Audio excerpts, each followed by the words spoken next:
All right, so today we are digging into some more heavy territory in this series called This Is War. I'm really glad you came back because this has been some weird, scary, outside of our comfort zone kind of stuff. I recognize that. I acknowledge that. I readily admit that some of you are going to hear some of this stuff and just be like, nah, I'll keep coming to the story maybe, but I'm ready for this weird series to be over. Let's talk about something, talk about marriage again, or like something like I can wrap my head around, because maybe you're just not ready to embrace this idea of spiritual forces of good and evil at war all around us and even within us all the time. Now, the problem, if that's where you're at, as understandable as it is, I understand we live in kind of a rational culture, and we want to be in control of our thoughts and believe in realistic, rational things. The problem becomes it's either you or Jesus that's right at some point. And you got to decide if you're smarter than Jesus about this stuff. And that's the decision I had to make back when I was a preacher but not yet a Christian in that season of my life, when I was preaching but I didn't really believe what I was preaching. At some point in time, I had to decide whether it's more likely that I'm right about my own ideas about spiritual stuff. I wasn't a supernaturalist. I believed in the material world only. Or whether Jesus is right. The most influential, reputable man who ever existed. Like, which one of us is more likely to be correct? And then if you add on like the Apostle Paul and Simon Peter and Athanasius and St. Augustine and, John Wesley and John Calvin and Martin Luther King and Mother Teresa and C.S. Lewis and all these other great theological minds, is it me or is it them? Like, who's more likely to be right and wrong? And you might have to ask yourself the same question. And I'm making a little joke about it, but I think it's good to ask ourselves some challenging questions about what we really believe and why. So that's what we're going to be doing today. Before I get too deep into this, I do want to thank and acknowledge people that are watching online. Thank you for joining us from wherever you are across the country and world. It's really cool that y'all are joining us in this way. Be sure to leave your comments and things like that if you have questions. All right, so deep down, here's the deal. Even though we live in a rational culture, even though every time there's a census, the fastest growing segment of religious identity in America is, guess what? Non-religious. Even though it seems like we're becoming more and more secular and farther from God, we continue in our culture to hold on to the meta-narratives of theology and the Bible. And I think, as one professor said once, I remember hearing in his class, he said, if you want to know what a group of people believes, then listen to their stories. Observe their art.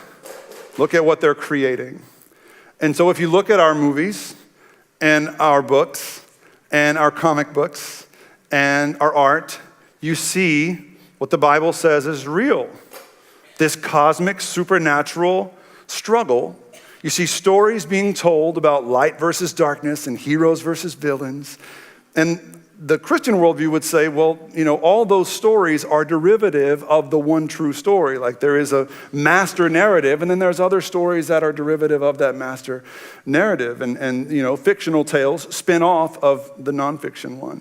And so I think it's hard to deny, especially when you look at some of our favorite stories, some of the villains in our favorite stories, like Voldemort and Vader and you've got Scar and Sauron, like all these guys, these villains in our favorite stories, from the DC universe to Marvel to Disney to whatever, like Star Wars, etc. Like, it all seems to tell the same story. We keep telling these stories as if we believe them, as if they're true, because I think deep down we do. It's in our DNA. We can't explain the world that we experience without spiritual reality. And so that's what we've been talking about for the last couple of weeks. For Jesus, it's very clear that spiritual reality is not only real, but it's more important than merely the physical world. And this is very difficult for us because most of us are strict materialists in terms of our worldview, our philosophy. I don't mean you're materialistic in terms of your shopping habits. I mean, as a philosophy, you're a materialist. All of us are. It's deep in our culture, like this idea that all that really matters, and maybe all it really is what we have, what we see, what we taste, what we buy, what we're wearing, how we look, how people see us, who we're with, where we live, that kind of thing. And we do. Like, let's just be honest here and say that's how we live. We live as if we're strict materialists, as if all that really matters day to day is the material world. For Jesus, that's not how the world works. You can take it or leave it, but this is where Jesus lands on this issue. For Jesus, the spiritual world is preeminent.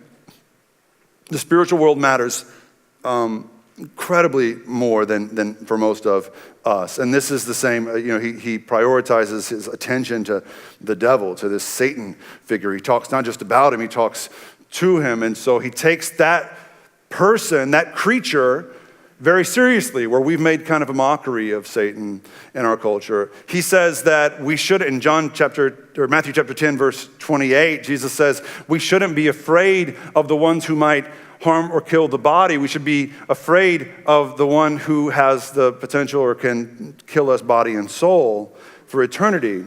And that's not usually how we look at life. Last week I told a couple stories, kind of creepy stories about the ways I've seen spiritual attacks happening. And I risked a little bit of, credibility with some skeptics in the room, I think, because these were pretty outrageous stories if you've not experienced anything like this before, but it's the stuff I've seen. One story kind of stood out. It was one where I was praying with a guy in the parking lot, and he told me to watch my back. Some of y'all that were here last week, you remember, he said, they're coming for you, and they're coming for the story. And that creeped a lot of people out. I got some emails this week but by and large, and this is not a criticism, these were valid questions and valid concerns. By and large, the concerns were, what's our security plan? What's our evacuation plan? Like, where do we go if something happens? And that's about, we invest heavily time and energy and money into those plans. I'm very confident in our campus security and things. So we're not ignoring that stuff. But if that's your only takeaway from the story I told, I'm afraid we're not quite getting it yet. Because while that's important, Jesus says the stuff you see on the news, the terrible sort of acts of violence and things like that, worst case scenarios in many people's minds, those things pale in comparison to our true and insidious enemy. Not least of which because we don't know how to fight him. We know how to hire security guards, but how do you fight this enemy? And so for the last 2 weeks, we've been talking about this enemy, and I haven't really equipped you yet with any offensive strategies. And being the good Texans that you are, you don't just want to be defensive. You want to go on the offense, like you want to strike. And that's good. You should want that. And the Bible encourages that. But you have to know how. You have to have a strategy, a plan. And I think most people expect pastors at this point to talk about the full armor of God, and I love the full armor of God, y'all. It's one of my favorite passages, Ephesians chapter 6. There's 2 problems with that. The first problem is I just preached a sermon on the full armor of God less than 2 years ago, like 2 Christmases ago. I preached a full sermon series on the full armor of God. Y'all can look that up. The second problem is if that's the only passage we ever talk about in spiritual battles and warfare and stuff, then we're going to miss a lot of what the Bible has to say about how to go on the offensive. And so I want to take one little part of the full armor of God and kind of extrapolate it out. And I think it's probably the most important part of the full armor of God, that analogy that Paul strikes in Ephesians. And I want to kind of talk about it in 3 ways. As you think about 3 ways you can go on the offensive against this enemy who wants to claim you body and soul. And what I'm talking about is truth. Truth. After the 9:40 service, there was a guy that came up to me and he said that he shared a similar journey with me. He said, I've shared a lot of the same doubts that you've had. I've felt a lot of the same ways about religion that you have. And I'm just curious, he said, what was it that raised doubts in your mind when you were a skeptic about your agnostic or atheist worldview? Like, what was it that maybe were the cracks in your foundation in that worldview that opened you up to Christianity in the end? It's a great question. I'd never been asked that question before, but he's spot on. And the thing that was on my mind then was the problem of truth. And when you're a strict sort of naturalist, as I was kind of a skeptic, hard-hearted skeptic and agnostic person, I really, I didn't want to think of truth as an objective reality. I accepted the soundbite that my truth is my truth and your truth is yours, and you speak your truth and that's your truth, and I honor that. and I'll speak my truth and you honor my truth.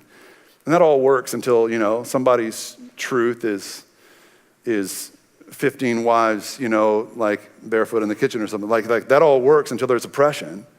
And then we have to start judging each other's truths. It falls apart pretty quick. It would seem as though if we can say that some things are objectively better than others, and we can, that there is some objective standard, some objective, capital T, truth. And this is something the enemy cannot abide. He cannot abide truth in any form. Jesus said in John's gospel that the enemy is a murderer from the start, and he is a liar and the father of lies. Listen when I tell you that the enemy you're up against can handle your church attendance. He can handle your good behavior. He can handle you becoming a productive member of society. He will get you dressed and out the door on a Sunday morning. He will be the one to put the gold star on your attendance chart in Sunday school. Like, he's cool with all of that. But he cannot abide the truth of God. He cannot abide you becoming a truthful person. So we're going to talk about this in 3 different ways. We're going to talk about receiving truth, seeing truth, and telling the truth. All right? So we're going to start in Matthew chapter 13. This whole series, we've kind of been rolling through Matthew and Jesus' different experiences with demons and Satan in the Gospel of Matthew. And I'm not going to tell the whole story, but you just need to know that in Matthew 13, Jesus tells a really famous parable. It's the one called the parable of the sower, which isn't like this. It's sower is a farmer, like the sowing seeds, right? So he's scattering the seeds, and the seeds fall on 4 different kinds of soil. And the 4 different kinds of soil are a hard path, rocky soil that has a thin layer of dirt and there's no way for the roots to go deep. And then there's thorns and weeds in the soil, and then there's good soil. And so the seeds fall in different kinds of soil. And before we get into the story, I just need you to know, this is a little Cliff Notes edition and a little hint at how to read Jesus' stories. Every time he tells a story, the central character in the story is who? Not you. Okay, it's very important. It's really important. You are not the central character, and neither am I. God is. God is the central character, and the seed, the farmer is God, and the seed that he casts around is the gospel or the message of Jesus, and the soil, the different kinds of soil are the different states of the human heart, all right? So I'm not going to tell the whole story. I just want to deal with that first kind of soil for the sake of today's sermon. The hard path. So this is Matthew chapter 13, verses 3 and 4. All right, here we go. So then Jesus told them many things in parables, saying, a farmer went out to sow his seed, and as he was scattering the seed, some fell along the path, and the birds came and ate it up. So Jesus tells this part, and he tells the whole story, and what happens, as often happens when you're preaching to people who are distracted or not interested in what you're saying, is he looked up and he saw a bunch of glazed over eyes and confused looks. This didn't happen very often with Jesus. In fact, there was only 1 or 2 times that he had to re-preach his sermon, but I know the feeling. I've seen the look that Jesus got. The people just didn't get it. They just didn't get it. And so he retells it. And so he explains the whole story to them in chapter 13 a little bit later. So in verses 18 and 19, check this out. He says, listen then to what the parable means. When anyone hears the message about the kingdom of God and does not understand it, the evil one comes and snatches away what was sown in their heart. This is the seed sown along the path. This is the seed that fell on the hard path, all right? So, if you're like me and you hate birds, you have no problem with birds being Satan in this analogy. I don't know if you caught that or not, but my dad showed me that Hitchcock movie when I was 7 years old, and I've hated birds ever since. And my mom told me that scissor-tail birds would cut all your hair off. So, thanks, Mom and Dad. The bird here represents the evil one or the Satan. Remember, Satan's not his name, it's just a title, the enemy, right? And so what is this telling us about the hard path? It's saying that we have an enemy who relishes the opportunity to steal something away from you when it is not absorbed or understood. And he does it all the time. Y'all, you have friends that have walked away from God because of a misunderstanding. Do you not? All the time. It's classic Satan, like he does it all the time, right? And sometimes it's because the message is mishandled or misdelivered, misrepresented, right? Overcomplicated. This message, this gospel of Jesus, very simple, intentionally simple, simple enough for little kids to grasp it in its entirety. It should not be convoluted or complicated or overwhelming to understand, y'all. But oftentimes churches and preachers make it so. We do it in several ways, whether it's because our politics are more important than our theology sometimes, and we use Jesus as a vehicle to get people to vote a certain way or think a certain way about social issues, and then we just lose credibility and people stop believing, right? It's misrepresenting the gospel. Or sometimes preachers just want to sound smart. You ever been in those sermons? Or any talk, maybe a professor or something, like somebody who, it's more important for them that you think they're smart than it is for them to deliver the truth.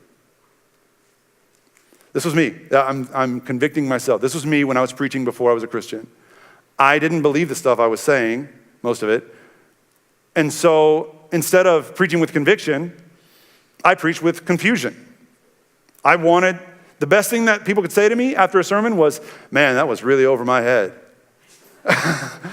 It's not good, but man, if I could confuse people and make them think I'm so smart they can't get what I'm bringing, it's so shallow. It's so shallow and wrong. But I didn't believe this stuff really back then, and I enjoyed kind of being there. There is a certain species of intellectual that really relishes that throws facts and figures and sources and conflicting information, and they give you more reasons to doubt than to believe. That's what happens. Some people walk away from some sermons with more doubts than when the sermon began because we are trying to be smart instead of just deliver the simple truth of God. So sometimes it's on the preachers and the churches and all that. But let me say this, more often than not, it's on us individually. If you look at the analogy Jesus offers, and he's always intentional about his analogy, he offers an analogy of a hard path that's been sort of hardened, beaten down, stepped on, right? And so the path represents what again? The heart, okay? So it's about the individual heart's hardness. And that might happen when others step on you, but it might just happen because you've decided being cynical is being easier than believing. And when you're cynical, your heart gets hard, and everything just bounces off of it. Every truth claim bounces off. You would rather spend your time deconstructing somebody else's truth claim than adopting any of your own. You're never going to side with any truth claim because you don't want to have to be wrong or defend what you believe. You'd rather accuse everyone else of believing stupid stuff. And so in that cynical place, you're never going to absorb the truth, no matter how it's presented to you. You're going to reject it. It's going to bounce off of you. And it's not because you can't understand the message. It's because you refuse to. Because your heart is hard. Mine was too. And all I can tell you is a hard heart can be softened. If you're willing. It's actually the easiest thing in the world. If you're willing to just break down and let yourself feel again and risk hurting again. A hard heart just wants to be numb and never feel anything. If you're willing, God can soften your heart and make you receptive to the truth again. So to combat this enemy means to be receptive again, to have a softness of heart and to be open. The biggest difference that I can see in myself in terms of day-to-day faith between who I was when I was a cynic and who I am today is that whenever I open this book, whenever I used to open this book, I used to open this book expecting to find something to be upset about. expecting to be confused, expecting to be offended. I used to expect to find contradictions. I wanted to expect to find something to argue about. And now I open it up expecting to find truth. Because I trust God. And they're still hard to read passages. There's still stuff I don't fully understand. But even in those baffling moments, I trust God to reveal some truth. And he does. Because we have a relationship now, whereas before we did not. All right, so receiving the truth is the first, I hope, sort of weapon or plan of action in your strategy against this enemy. The second one I want to talk about is seeing the truth. And things are about to get a little weirder up in here right now. So seeing the truth means seeing a world beyond the seen. We all can see, and most of us can see the seen world, but Jesus is always talking about to see and to be blind, and those who have eyes to see will see. And for Jesus, you can be blind. Your eyes can't work, but you still can see. And you can have perfectly 20/20 vision eyes, but you're blind. Because for him, to see meant a whole different realm. And any of us can probably see the physical realm, but can we see what's really happening underneath or all around us in a spiritual sense? I think very few of us really can. But once you can, you can't unsee that world. There's few of us that can. There's a few of them that came up after the 9:45 service, and they were like, thank you for talking about this, because I've always been one of those that does see stuff, but I never talk about it. I'm afraid. I'm ashamed to talk about it, because people will think I'm cuckoo, if I talk about it. And it's true. I sent out an email asking for your stories about this before this series began. I was surprised. I honestly didn't expect anybody to talk to me about this. But y'all have some stories. Some of you, a few of you have seen stuff, and there's a different reality, a different realm happening in our midst all the time. Most of us have not encountered that reality, or we've chosen not to, or whatever. But some of us have. I find it refreshing these days when I come across somebody who's willing to talk about it. Most people who've had these experiences are not willing to talk about it. Kind of have to pull it out of them. And that tells you something right there.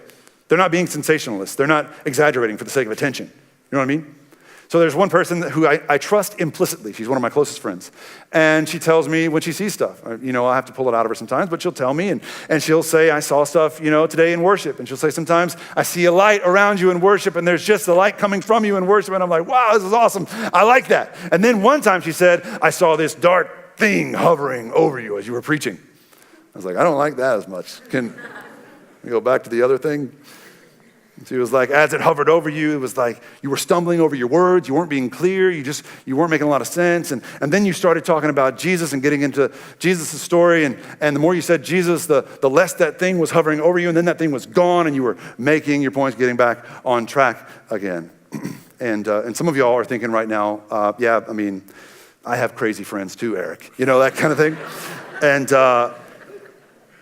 I get it. I used to think the same way. But this person she's not like got crystals in her purse. She's not like carrying around tarot cards with her. She's like driving a Yukon like the rest of y'all. And she's, raising kids, and, she's college educated and everything.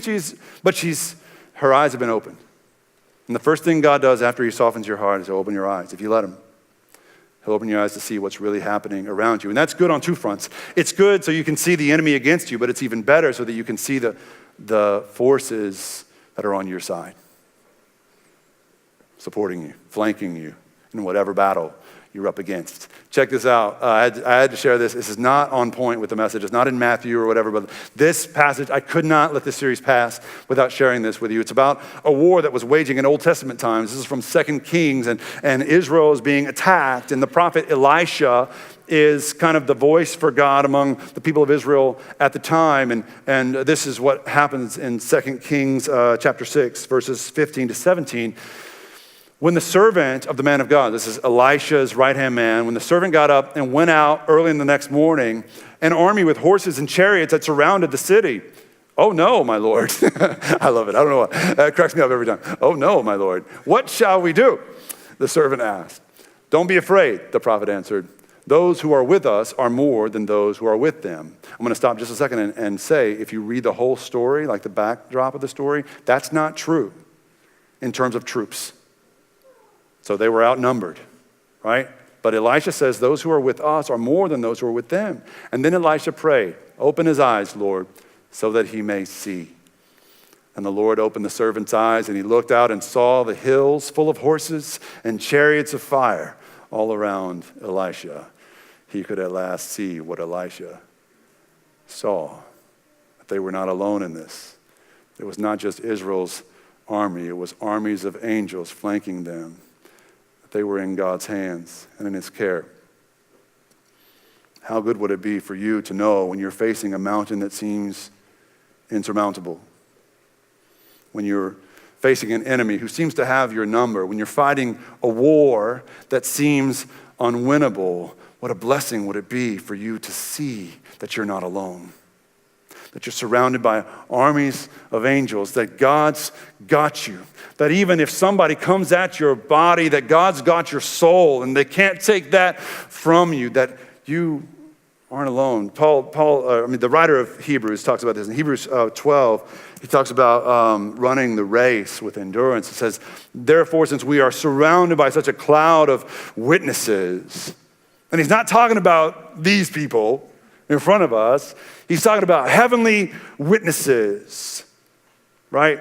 Those who went before us in faith, the angels in heaven, the cherubim and seraphim, God himself fighting for you.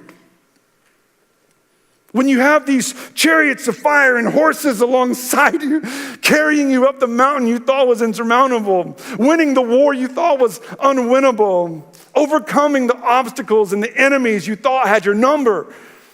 Man, it's a beautiful thing. And I see that a little bit when people come to my office with their problems, and man, it's painful, because a lot of people come to Gio and I or to their pastor or whatever when it feels like it's too late, like they've been secretly fighting forever. Like, in public, they're like, we're fine, we're a perfect couple. Look at us, we're a family, smile. And then it's all falling apart for years. It's all falling apart, but they don't reach out for help until they're just hanging on by that last branch. But if, before it all falls apart, you can get them to see that they are not each other's enemy, like in a marriage, for example, or a parent-kid relationship, or vice versa. Like if we can ever start to see that we're not fighting each other, but we're fighting another enemy together, it's a game changer. And there's hope for even what seems to be a hopeless marriage or a hopeless situation. If you start to fight the same mutual enemy together, instead of fighting each other, you can turn it around. But if you can't see that, how will you ever know? So praying like Elisha prayed to see what Elisha saw, I think has to be at the top of our list in terms of fighting this battle. Pray for God to open your eyes as he opened Elisha's and the servant of Elisha. All right, seeing the truth is so important. Third and finally, telling the truth. Telling the truth. All right. This kind of goes back to what I just talked about, because we are so used to lying. We are so good at it. We tell little white lies that seem like nothing, but then over time, they add up. And we don't even know like who we are anymore. We can't remember what we told to who and when. And we're just constantly covering our tracks. And it really all begins with one little lie. So I've told this once before, but it's my favorite story. But I was putting my kids to bed one night. It's 3 years ago. My son was 6, and I put him to bed. We were going through our routine and our ritual, and we were almost done. And I asked him as he laid in his bed. We said our prayers and everything, and it was a real holy, sweet moment. I said, "You brush your teeth, right?" And he goes, "Yep." And I knew he was lying. I just saw it in his eyes. I just knew it. I said, "Are you sure?" "Yep." So I did what any father would do. I pried his jaws open with my hands, and I stuck my nose down in there. It smelled like cookies. And I knew. I had him. So I said, "You little liar," which seems harsh for a 6-year-old, but whatever. He totally deserved it. And he said, "I'm not little." Which, he didn't care about the liar part. He knew I had him there, but he's a big liar. You know what I mean? That's what happens. We go pretty quickly from being little liars to big liars, like before we even know it. One day we're just saying, in our small group, check-in time, we're saying, how are you doing? We're saying, I'm fine, it's all good, I'm good. And you're not. And you're wrapped up in sin, and that's your moment to confess it and get real and be honest and true, and you don't, and you hide it. And that one little, I'm fine, one day turns into Bernie Madoff the next. It's quickly how fast it progresses. We've all seen it. That's why it bothers us when our children tell little lies like that. Not because we want to control them or we don't want them to pull one over on us. It's not about manipulation. It's the danger of the thing. How easy it is to go from one lie to another, to another, to another, and then you're wrapped up in it exactly where the enemy wants you to be. He wants to deceive you, but even more than that, he wants to make you a deceiver and live a divided life. If you can do that, he's got you. And Paul approaches this a little bit in Ephesians. Before the full armor of God, he talks about this in Ephesians 4. He talks about not giving the enemy a foothold. This is Ephesians 4, verses 25 to 29. It says, put aside falsehood, speak truthfully to your neighbor. Then he goes on and kind of talks about other things, but these other things he talks about have to do with living a truthful life. He says, when you get angry, don't let yourself be tempted to sin in your anger. When you're angry and you're insecure, you want to lash out at people. You're more likely to cover your tracks. When you're angry, Paul knows how sin works. And he talks about not stealing anymore. It's just another form of lying. He talks about doing an honest day's work and just being real and raw and open and transparent. Being a real, true, blameless, pure person again. Do you remember what that feels like? To not have any lies to cover for? You remember what it's like to be free? I think for many of us, we're so deep in this that we don't even remember what it's like anymore, and some of us are addicted to the lies. And so I encourage you guys, it's important that you see this as a recovery process. And it really does take waking up in the morning and saying, I'm going to tell the truth to everybody I see today. The whole truth. Now, importantly, it does say at the end of that Ephesians passage, you don't want to say anything unwholesome to people to tear them down. But in terms of speaking, you speak the truth. If you have a relationship to repair, you tell the truth. Not part of it.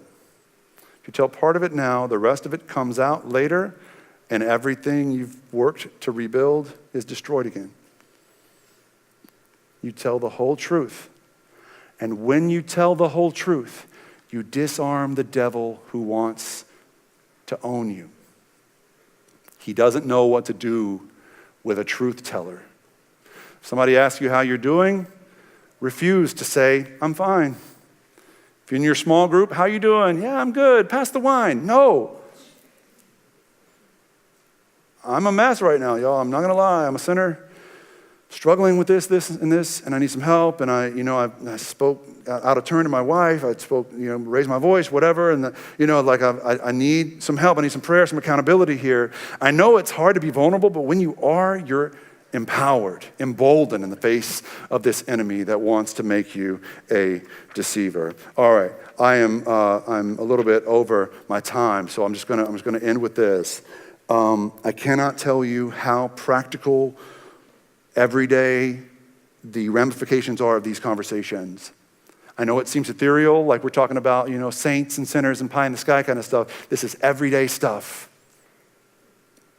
And your greatest weapon against the enemy, aside from Jesus himself in the empty tomb, your greatest weapon today is truth. And so I'm asking that you soften your heart. Ask God to soften your heart, to be receptive to his truth, his simple message of forgiveness and grace, to see his truth, to not be blind anymore to the realities of the spiritual battles going on around you and within you. And maybe most importantly, to tell that truth, to be honest with God about yourself, to be honest with others, to be honest with yourself. And then when all that is finally in order, to speak the truth of God to the world around you, to tell the world what he has done, how he set you free from the webs of deceit you used to get tangled up in. Receive the truth of God. See the truth of the spiritual world around us and tell the truth, and you will disempower this enemy that stands against you. Let's pray. God, help us to see the armies of angels at our sides. No matter what we're up against, whether it's a medical condition, a cancer diagnosis, whether it's anxiety, which grips a lot of us, whatever seemingly insurmountable mountain it is that stands in front of us, help us to know and to see with confidence that we're not alone. Armies of angels fight at our sides on our behalf. Indeed, that unwinnable war we thought we were facing, it's already been won. So help us to live victoriously and faithfully. Thank you, Jesus. We love you. It's in your name we pray.